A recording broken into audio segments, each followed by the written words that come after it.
Olá, aqui é o presbítero Sidney Menezes e eu gostaria de, primeiramente, agradecer a oportunidade de estar ministrando esse estudo, um estudo abençoado, a Escola Bíblica Dominical, com um tema muito rico, que é Corpo, Alma e Espírito. Essa revista ela veio para edificar as nossas vidas. Eu queria aqui também agradecer ao pastor reverendo Paulo Barbosa, homem de Deus, que tem tido uma visão para esse ministério, para nossas vidas. Gostaria aqui de agradecer a essa igreja abençoada que tem buscado crescer em graça e conhecimento. Você que está aí ouvindo essa mensagem, você que faz parte desse ministério, e até mesmo aqueles que não fazem parte, mas estão ligadinho, aprendendo um pouco mais da palavra de Deus. Então, nesse momento, eu gostaria de agradecer também a você. Muito obrigado por estar aqui. Continue, porque grandes coisas Deus fará através desse ensino. Esse ensino é um ensino completo, por isso eu gostaria de pedir que você tivesse atenção, né? Antes disso, eu gostaria que você curtisse, que você compartilhasse, que você enviasse para alguém que nesse momento possa estar dormindo, porque é bem cedo, mas que essas pessoas possam ser edificadas. Então vá lá, envia, chama o amigo, chama a família e vamos estudar a palavra do Senhor, de dia e de noite. Vamos fazer uma oração. Senhor, eu te agradeço, ó Pai. Te agradeço porque eu sei que o Senhor tem cuidado da sua igreja, do seu povo, que tem buscado crescer em graça e em conhecimento.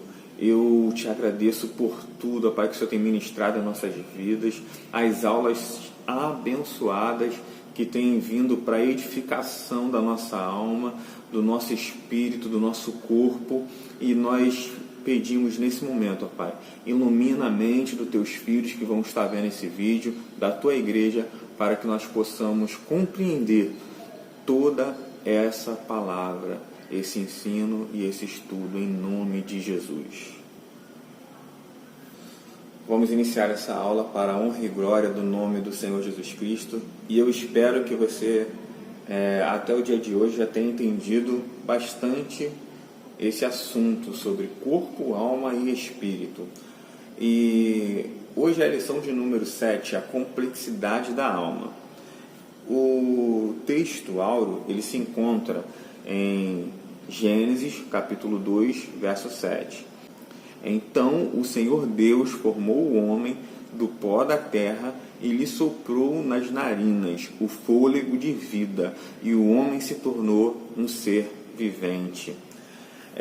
Esse texto, ele já é um texto que nos dá base e fundamento para compreender exatamente o processo de formação do homem, o processo de formação da nossa alma.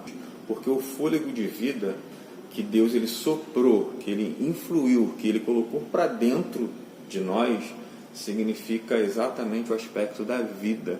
O homem ele foi criado como um barro modelado, e o Espírito Santo, Deus, e nós sabemos que a Trindade já estava presente naquele momento, soprou no homem e o fez diferente de toda a criação. Então, essa lição, esse tema, ele é muito importante para nossas vidas.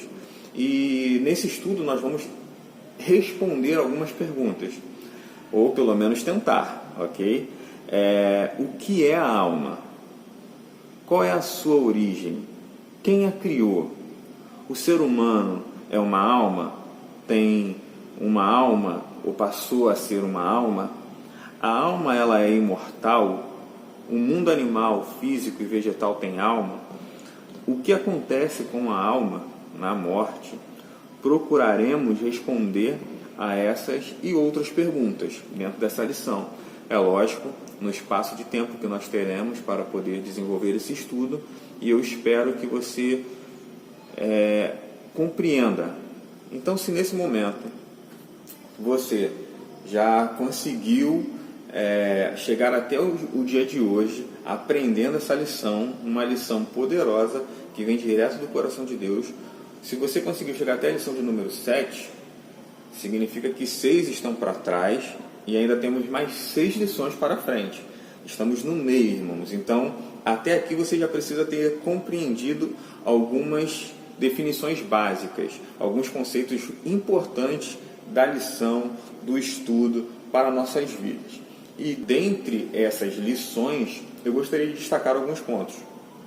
Se você chegou até aqui, você já aprendeu a origem do homem. O homem, ele foi originado no jardim, ou seja, à medida que nós conhecemos quem nos formou, que foi o Senhor Deus, ele revela quem nós somos. Ele mostra que nós viemos dele. Ou seja, nesse versículo, Gênesis 2:7, significa que ele colocou em nós, que ele formou em nós, desde da carne, do espírito e da nossa alma. Ele colocou o fôlego de vida. Então nós temos que entender, compreender que nós viemos dele. Nós não viemos da ameba, do macaco, nós não viemos de um processo de seleção natural, nós não viemos de um Big Bang da vida, não, nós viemos do Senhor Deus. Ele nos criou através da sua poderosa palavra, e a sua palavra foi o que deu origem a tudo. E se você já compreendeu isso, e compreende também a natureza do homem, porque diante da história, diante da ciência, entender a natureza do homem é conhecer a nós mesmos. Nós somos seres humanos criados à imagem e à semelhança de Deus. Então nós não podemos deixar de lado essa compreensão. Nós não podemos deixar de lado esse entendimento. Por quê? Ele faz toda a diferença. Essa compreensão, esse entendimento nos leva a entender que, assim como Deus, Ele também nos criou. A sua natureza é triuna, ou seja, nós sabemos que temos Deus Pai, Deus Filho, Deus Espírito Santo, 3 pessoas.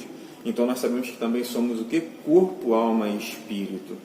Nós sabemos que nós viemos dele e que a nossa natureza ela é boa, pois se Deus ele é bom, ele também nos criou com uma natureza boa. Ele nos formou com uma natureza boa. Thomas Hobbes, ele vai dizer que o homem é lobo do homem. E essa definição, para o seu tempo, fazia muita lógica. E a de hoje não é muito diferente. Sabemos que o homem, de fato, principalmente o homem sem Deus, ele vive em profunda rebelião contra Deus. Ele se esqueceu exatamente de onde ele veio e para onde ele vai. Então, sem essas definições, sem esses conceitos, sem isso na nossa vida, sem esse entendimento, é impossível nós vivermos uma vida plena diante de Deus. Então, isso tem que ficar, alinhado em nossos corações.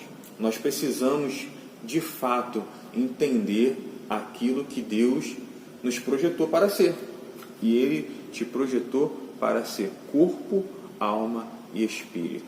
E se você conseguiu entender isso, é muito necessário compreender o seguinte, que quando Deus nos criou, quando Ele colocou o seu fôlego em nós, quando Ele colocou a parte divina dele em nós, quando Ele compartilhou a sua essência conosco, quando Ele comunicou através dessa relação com o homem, Ele nos criou a sua imagem e semelhança.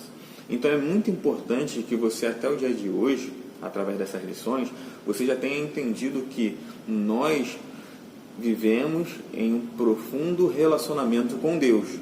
Esse relacionamento, que começou lá no jardim, segundo a vontade de Deus, ele se iniciou pelo menos com 4 aspectos, muito importantes para a nossa compreensão. Porque quando nós entendemos que nós somos criados para vivermos em um relacionamento bio, psíquico, social e espiritual, essas 4 áreas, logo lá no início, no jardim, acontecia plenamente. Então a vontade de Deus ao criar o homem é ver o homem em relações, é entender que o homem é um ser bio, psíquico, social e espiritual. Então, quando nós temos essa compreensão, tudo fica diferente. Porque quando olhamos para o jardim, você vai perceber que Deus ele criou todas as coisas. E ele sim criou o homem diferente de tudo que havia anteriormente. Porém, há traços de toda a natureza em nós. Em nós existem elementos químicos, elementos biológicos, existe vida e existe vida sim também na natureza. Apesar de Deus ele nos criar diferente para governar, para reinar sobre a terra, administrar essa terra, ainda assim você é um ser que deve viver com essa compreensão, um ser biológico, um ser em que habita a vida, e como a vida também habita em todos os locais, seja na natureza, seja nos animais, em toda a esfera humana. E quando nós entendemos que somos psique, alma, mente, nós começamos a ver que quando Deus ele te forma, ele sopra essa essência em você para que nós possamos, a partir disso, ter uma relação com Ele assim como Ele é. Ou seja, Deus ele te criou como um ser moral, como um ser social. Quando nós entendemos que nós somos um ser social, ou seja, nós não precisamos anular as nossas vidas, nos isolarmos, vivermos 24 horas dentro da igreja para achar que servimos a Deus. Quando nós compreendemos que somos um ser social, que Deus ele gostava dessa relação, porque ele olhou para o homem e disse, não é bom que o homem ele esteja só.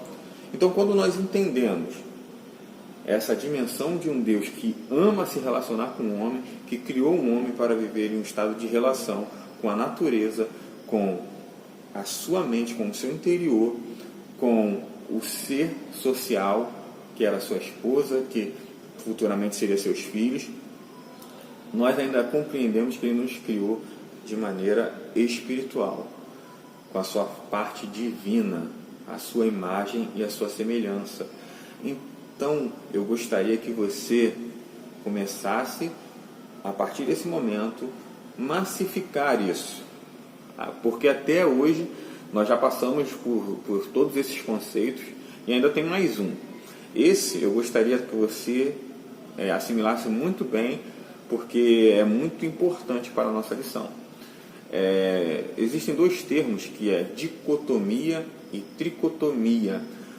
Dicotomia significa divisão em 2 partes, assim como a anatomia vem de cortar, dico, são 2. Então, existem algumas correntes teológicas e muitos, não são poucos, que acreditam que nós apenas somos corpo e espírito, que a alma nada mais é do que um sinônimo.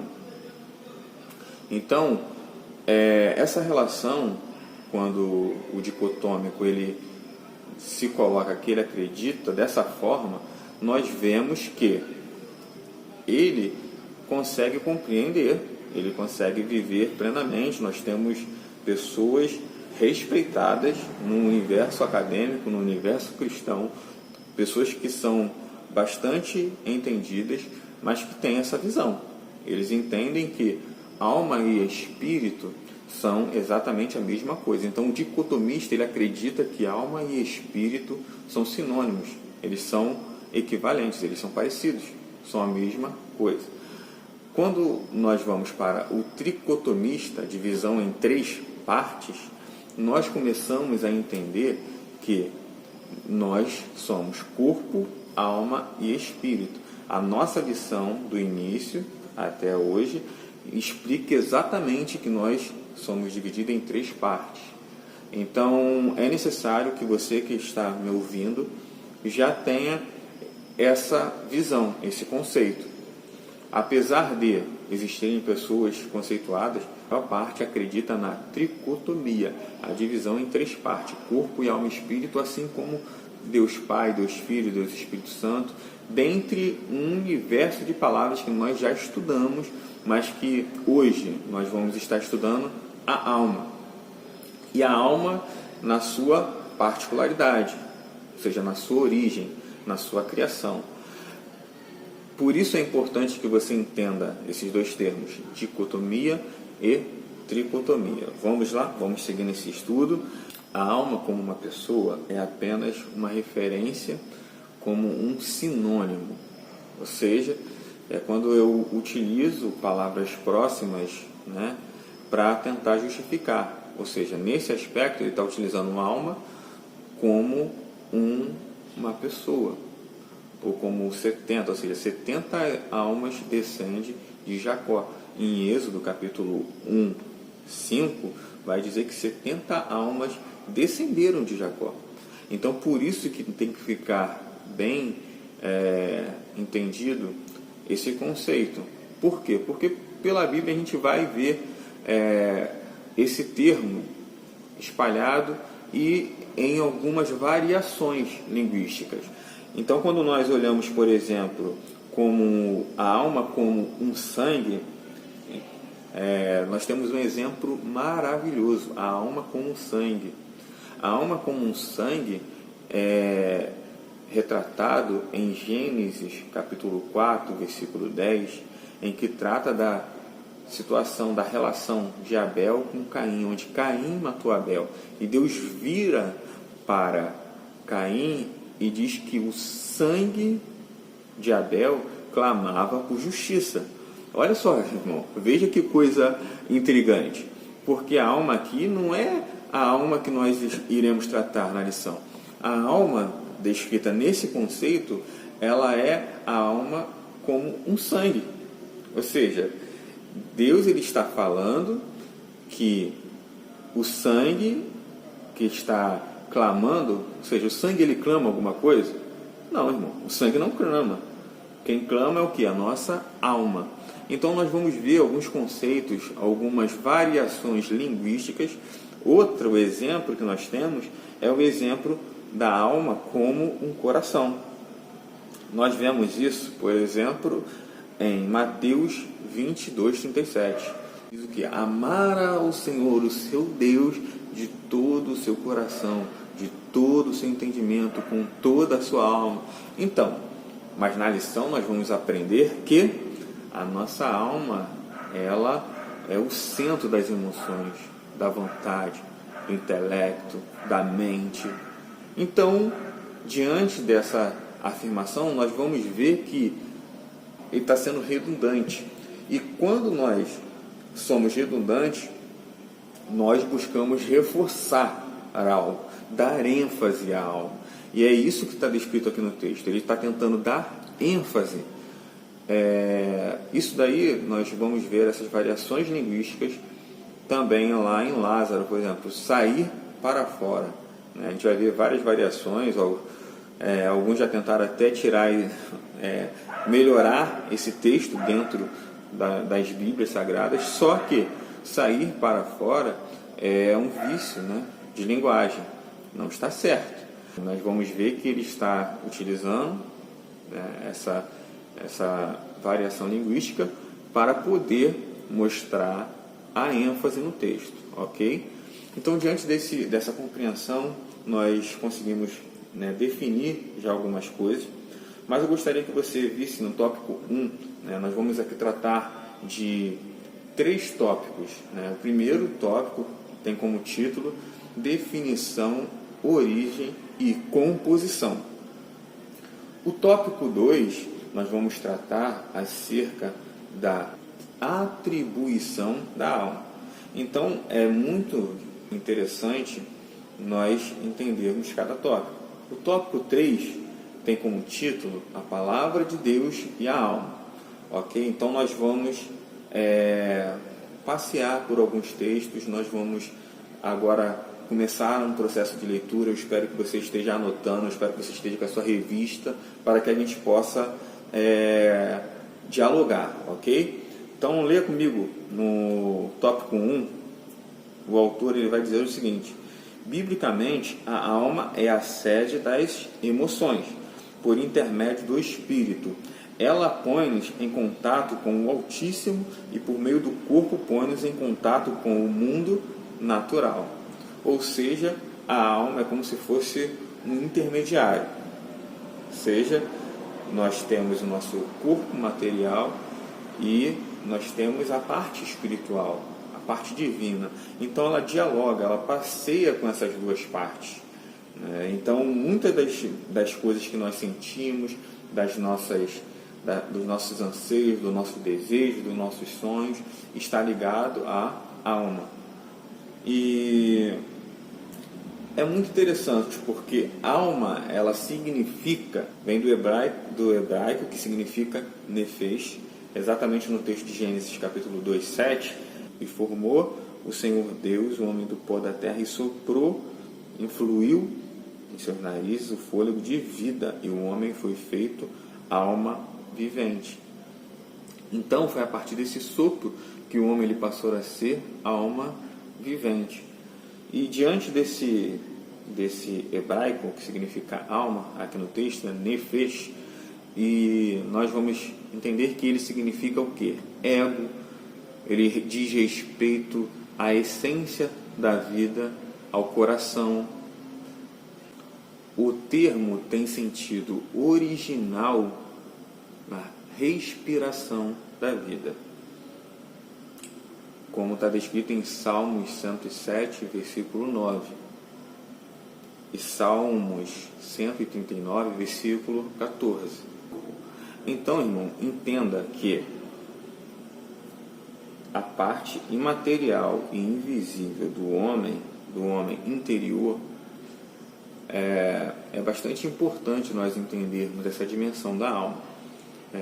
Os filósofos, lógico que na época de Moisés, na época do Antigo Testamento em que ele escreve Gênesis, ele não está aqui tratando diretamente com esse conceito. Por quê? Porque não era tão profundo. É lógico que já havia um conceito um pouco mais amplo, né? Mas ainda não era como na época do apóstolo Paulo, não era como na época da Grécia, que nós vamos ver a alma com esse aspecto, porque os gregos eles já entendiam que a alma era a parte imaterial. E para quem não sabe, o tempo em que Jesus Cristo ele veio à Terra, ele veio exatamente na época do Império Greco-Romano. Então, assim, a cultura ela era da Grécia, então toda a filosofia, tudo aquilo influenciava demais aquela geração, e o Império era o Império Romano. Então nós sabemos que essa dimensão da alma ela é valiosa para a nossa compreensão e entendimento. De onde vem a alma? Esse tema tem sido debatido há milênio por pessoas diferentes. Nós temos alguns conceitos de onde vem a alma. Nós temos o pré-existencialismo, nós temos o traducionismo e nós temos o criacionismo. O pré-existencialismo, ele entende a seguinte forma: declara que as almas dos homens já existiam em um estado anterior e qualquer deficiência moral demonstrada neste estado teria implicação direta na vida material desta alma. Aqui ele coloca alguns exemplos. Então, o Espiritismo, ele acredita na reencarnação. Ou seja, você hoje está aqui pagando pelos erros prováveis do passado. Ou se você acertou no passado, hoje você tem uma vida mais ou menos. Então, de acordo com o que você faz hoje, você já faz esperando que na próxima vida você viva uma vida melhor.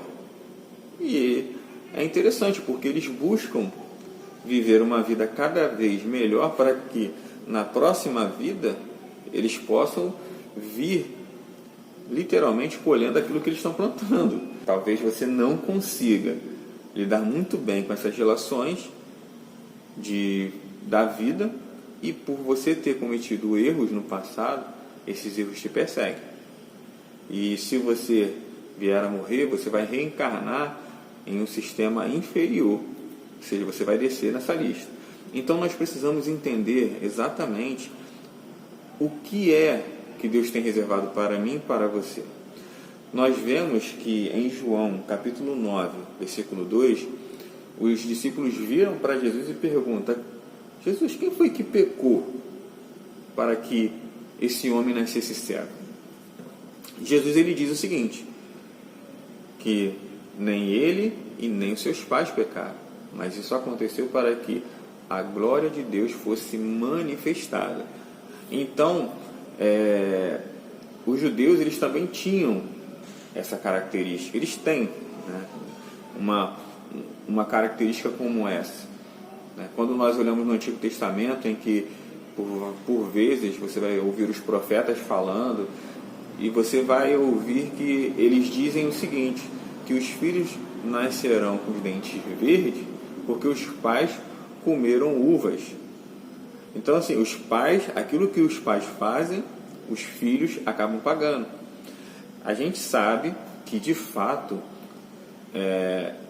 a relação do homem com a natureza, com o outro, com o meio em que ele está inserido, faz toda a diferença. Porém, não é determinante. O homem ele não é um produto do meio. A filosofia como um todo, ou seja, o existencialismo, o fatalismo, muitas dessas filosofias acreditam que o homem ele é um produto do meio. Se você está sendo influenciado pela vida anterior ou pela vida que você se encontra, você é um produto do meio. Sabemos que análise social, antropológica são realizadas o tempo todo para determinar que você a tua classe média, a classe que você está situada, se ela é baixa, se ela é alta, se ela... Todos esses estudos, todas essas análises, irmãos, traz grande conhecimento e várias interpretações. Então, de fato, eu já li um livro em que ele mostrava definitivamente que o lugar que você mora, as pessoas que você se relaciona, o trabalho que você está, os cursos que você realiza, toda a relação que você constrói é com determinado grupo. Ou seja, se você é de uma categoria de classe baixa, logo a probabilidade é que você se relacione com outras pessoas, que você tenha o mesmo convívio.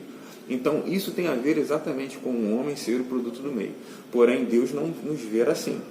Muitas das adversidades que nós passamos na vida, elas servem para nos projetar para algo maior. Elas servem para nos fazer crescer na presença do Senhor. Elas servem para glorificar o nome do Senhor. E não necessariamente para dizer que você é um produto do meio. Certo? O traducionismo, ele vai dizer o seguinte, afirma que a alma é gerada juntamente com o corpo. De acordo com essa teoria, a alma seria transmitida pelos pais, assim como o corpo. Ou seja, além de você ser um produto do meio, além de você sofrer, porque você não escolhe o lugar que você nasce, a família que você nasce, você também pode sofrer, né, porque estão transmitindo para você a alma. Olha que coisa difícil de compreender. Então, nessa interação que nós vemos aqui no texto, o traducionismo, ele afirma que a alma, ela é passada para o filho. Nós sabemos que, de fato, os nossos filhos, eles já carregam, né, traços dos pais. Isso é comprovado. Mas isso não é a alma. Porque o estudo de hoje vai deixar muito mais claro e evidente que a alma, ela é muito além dessa mera compreensão do pré-existencialismo ou do traducionismo. E nós temos o criacionismo, que Deus nos criou. Ou seja, cada alma ela foi formada do nada. Ex nihilo, ou seja, do nada Deus cria. E Deus ele tem poder sim para fazer isso. Nós já estudamos a forma que Deus ele nos criou e nós compreendemos. O Wayne Grudem, nós temos uma teologia dele, em que ele diz que o criacionismo é a concepção de que Deus cria uma nova alma para cada pessoa e o envia ao corpo desta, em algum momento entre a concepção e o nascimento. Ou seja, nós não sabemos exatamente como isso acontece. Nós sabemos que a ciência ela tenta clonar, e já nós temos aí o caso da ovelha Dolly. Porém, apesar deles conseguirem fazer um clone, que eu não duvido que já existem muitas tentativas de fazer a clonagem humana, e quem sabe se já não fez, porém é muito difícil nós transmitirmos a alma. A ciência pode até conseguir fazer essa proeza, porém transmitir a alma é algo que somente Deus consegue fazer. Deus criou a alma. Tópico 1.2. Deus criou a alma. A alma do homem não é pó, e sim o resultado do sopro pessoal direto de Deus no corpo humano. O Eterno soprou a vida, soprou o Espírito, ele soprou parte da sua essência em nós. Veja que coisa gloriosa sobre a minha e sobre a sua vida. A essência de Deus comunicada a nós. E quando nós temos essa compreensão, o nosso mundo, o nosso universo, a nossa capacidade de compreendermos o que é a alma, o que é o imaterial, é de fato Deus criou a alma. A alma do homem não é pó. A alma do homem é a essência, é a substância de Deus em nós. É o fôlego de vida. É a parte, é a essência que Ele sopra em nós. Vem dEle. Então, por mais que a ciência avance, por mais que haja, todo o avanço tecnológico buscando clonar, buscando fazer várias coisas, ainda assim, somente Deus é capaz de fato, criar a alma humana. Veja as palavras do patriarca Jó. Se ele pusesse o seu coração contra o homem e recolhesse para si o seu espírito, o seu fôlego, toda a carne juntamente expiraria e o homem voltaria para o pó. Jó, capítulo 34, versículo 14 e 15.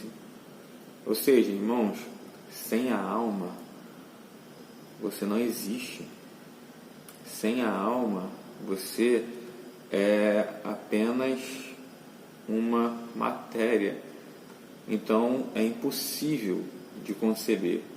Nós viemos de Deus. Amém? E no tópico 2, nós temos o atributo da alma, atribuições da alma, os aspectos da alma. São eles, a emoção, a vontade e o pensar. Eu coloquei nessa ordem porque eu gostaria de fazer com que você compreendesse um pouco melhor. Quando nós entendemos que a alma, por definição, é a sede das emoções, eu vou começar por emoção, falar da vontade e então fechar com a mente. É importante que nós venhamos entender que a emoção ela pode ser negativa e ela pode ser positiva.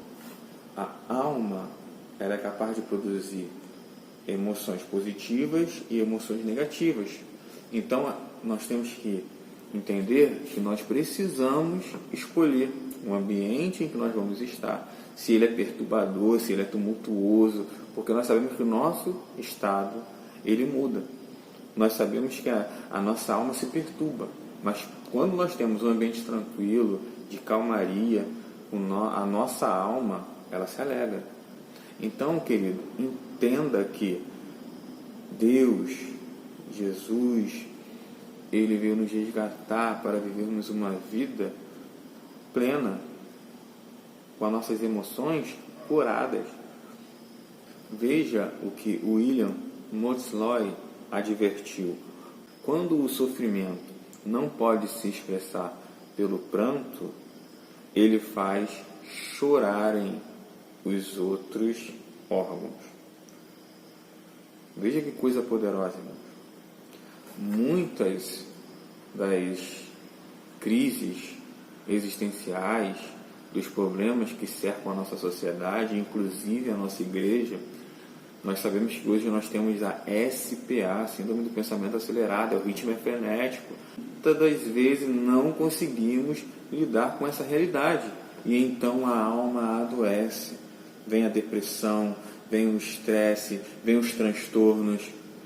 E é importante nós vivermos uma vida saudável, nós cuidarmos da nossa alma.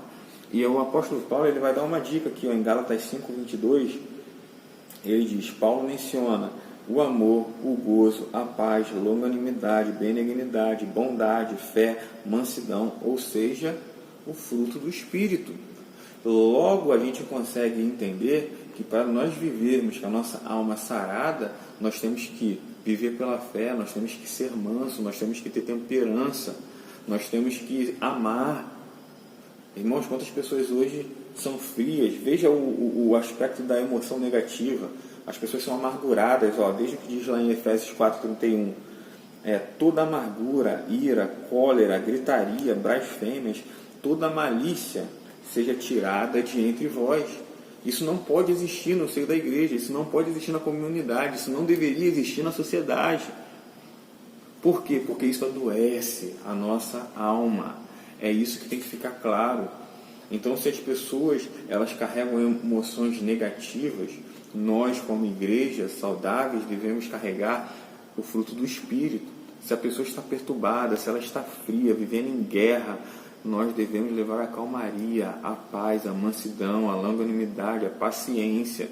Sei que não é fácil, mas nós devemos permitir com que a nossa alma seja a essência de quem Deus é.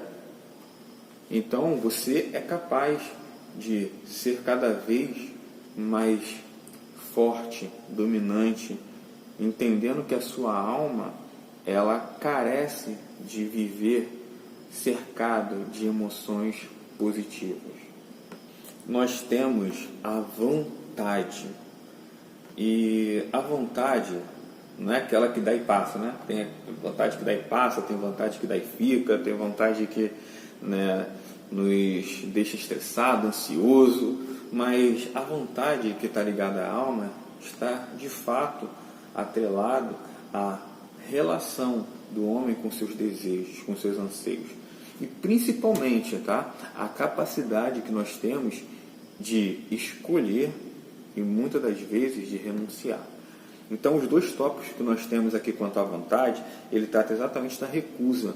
Ele traz como exemplo Jó.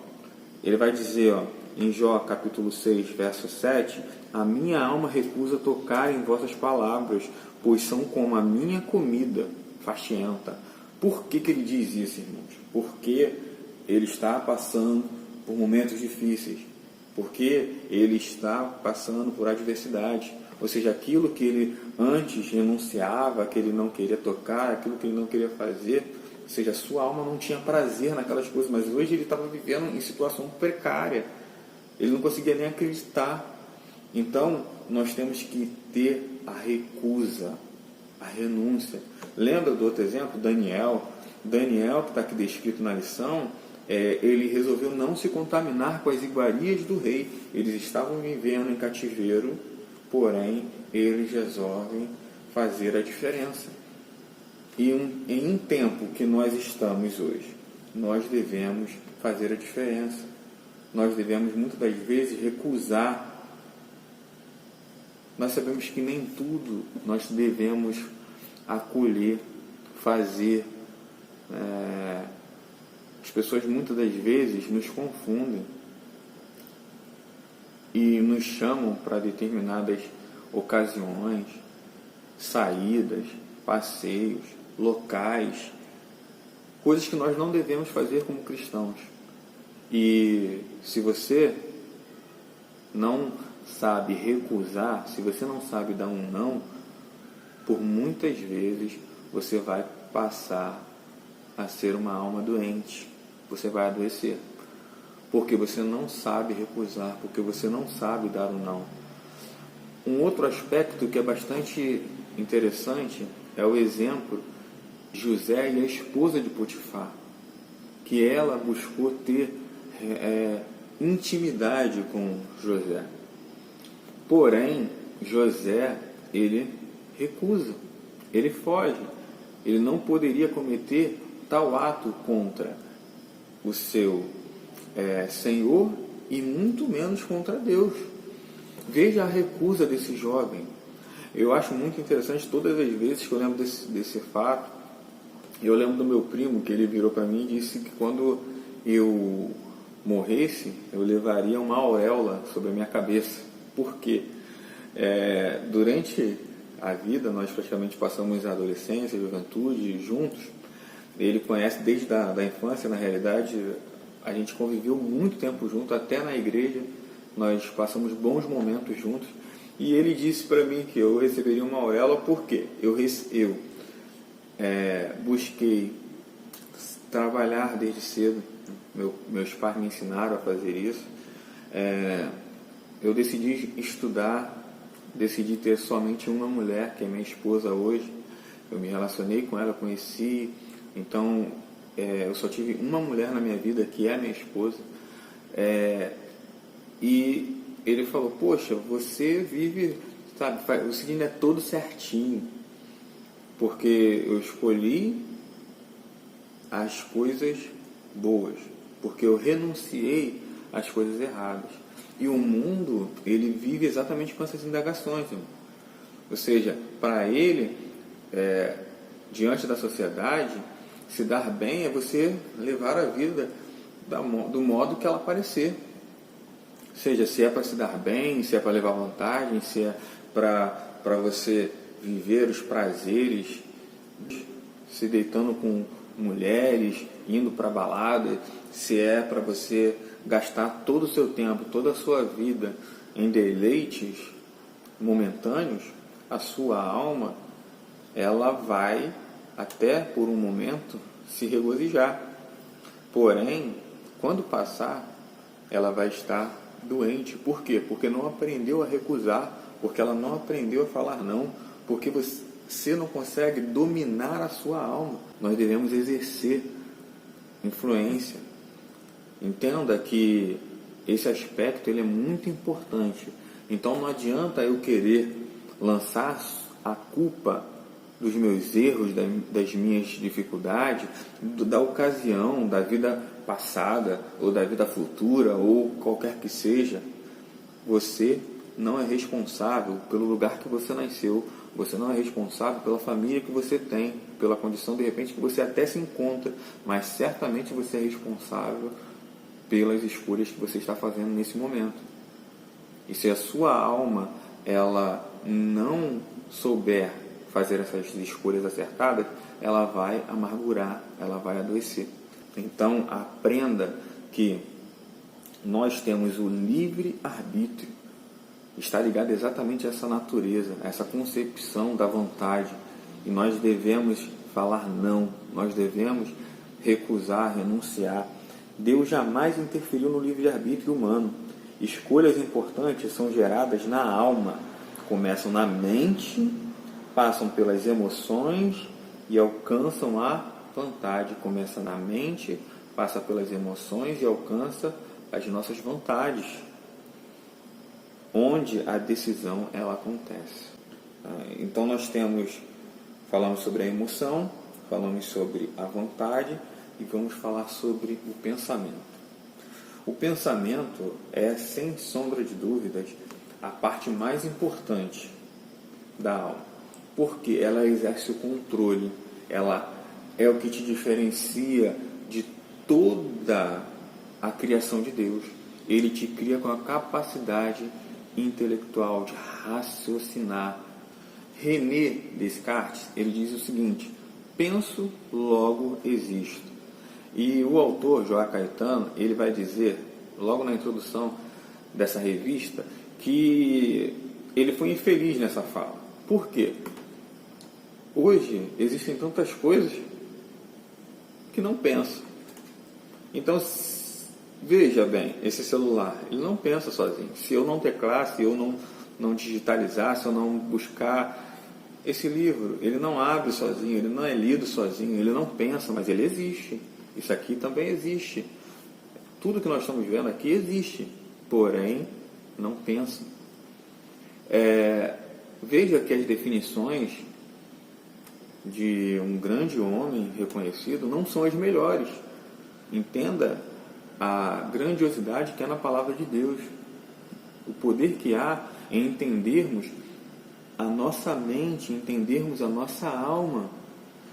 Então, seria muito melhor se ele dissesse o seguinte: penso, logo eu vivo. Ou melhor, invertesse a ordem: vivo, logo eu penso.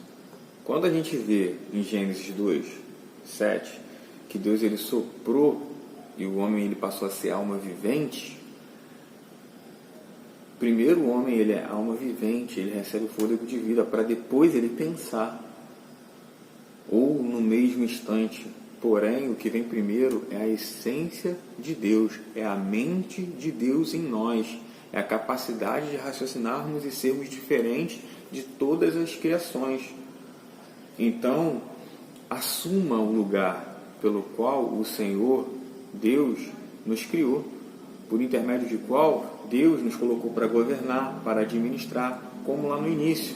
Davi orava fervorosamente em Salmos 26, 2, dizendo: Senhor, esquadrinha o meu coração, examina a minha alma, examina-me, Senhor, prova-me os pensamentos.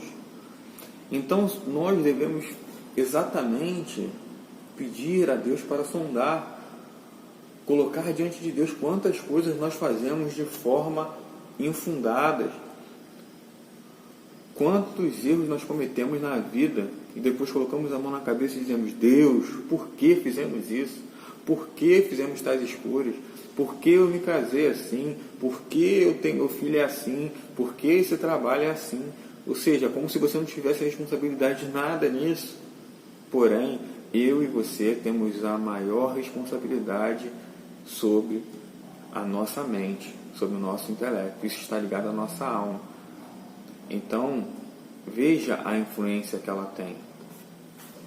Eu deixei para falar sobre a mente por último exatamente porque ela é interligação com o tópico 3, a palavra de Deus e a alma.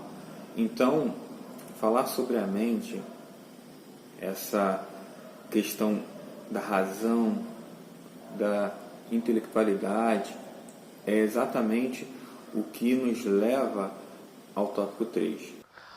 A palavra de Deus, ela nos ensina a fazer aquilo que é certo. A palavra de Deus, ela nos instrui a fazer boas escolhas. A palavra de Deus, ela instrui a nossa mente. A palavra de Deus é o que vai fazer termos o intelecto necessário para não sermos levados ao engano. E diante dessa aula, desse estudo, nós devemos entender que a morte não cessa a existência da alma. Por isso devemos temer a Deus, que é capaz de lançar o corpo e a alma no inferno. E em Mateus 10, 28, ele faz essa declaração: não viva limitado. Viva uma vida extraordinária diante desse conhecimento, porque nós, como seres humanos, somos um ser biopsíquico, social e espiritual. Se nós não vivermos em relações com Deus e com o outro, nós adoecemos. Se nós valorizarmos apenas uma esfera dessa vida, apenas valorizarmos o existencialismo, ficarmos ligados somente à matéria, ao corpo, se nós ficarmos somente ligados àquilo que é natural esquecermos daquilo que é sobrenatural, ficarmos ligados à matéria e deixarmos de lado aquilo que é imaterial. Perceba que tem pessoas que são por excelente em vários aspectos, mas muitas das vezes não valoriza o seu interior, não ama, não acredita em Deus. Saiba que grandes cientistas, grandes homens que fizeram a diferença na história, acreditavam em Deus. Então eu e você, para vivermos uma vida plena, somos seres em relação. E a nossa alma, ela precisa estar em relações. Para finalizar esse estudo, eu gostaria aqui de deixar,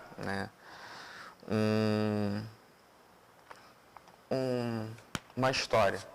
Provavelmente gostaria de colocar aqui para vocês uma história que retrata muito bem essa lição. Era uma vez a Ilha dos Sentimentos, onde morava os sentimentos e os valores humanos. Porém, houve uma grande inundação. E o amor que gostava muito daquele lugar ficou por último e começou a se afogar.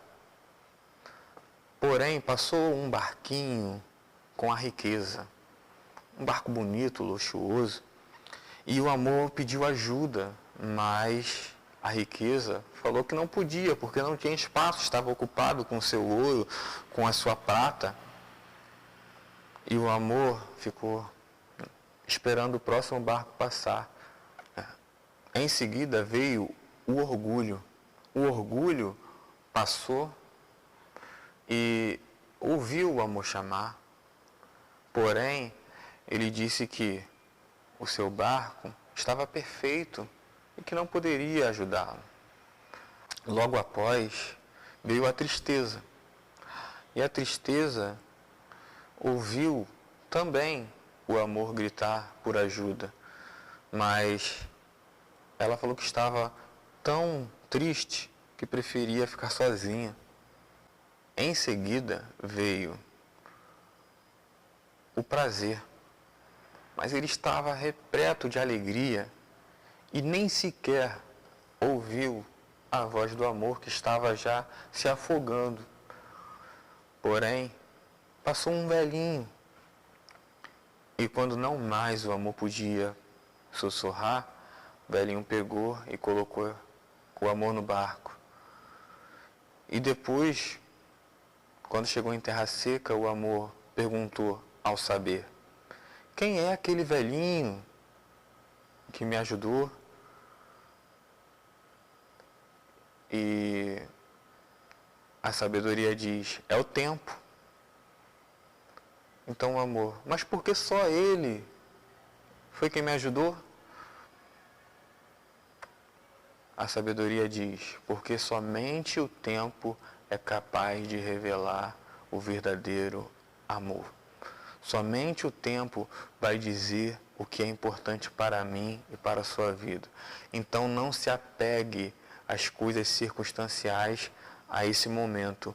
Viva o melhor de Deus para a sua vida, para a sua família. Viva com a sua alma revigorada através dessa palavra de Deus. E eu desejo a você um grande abraço e até a próxima lição.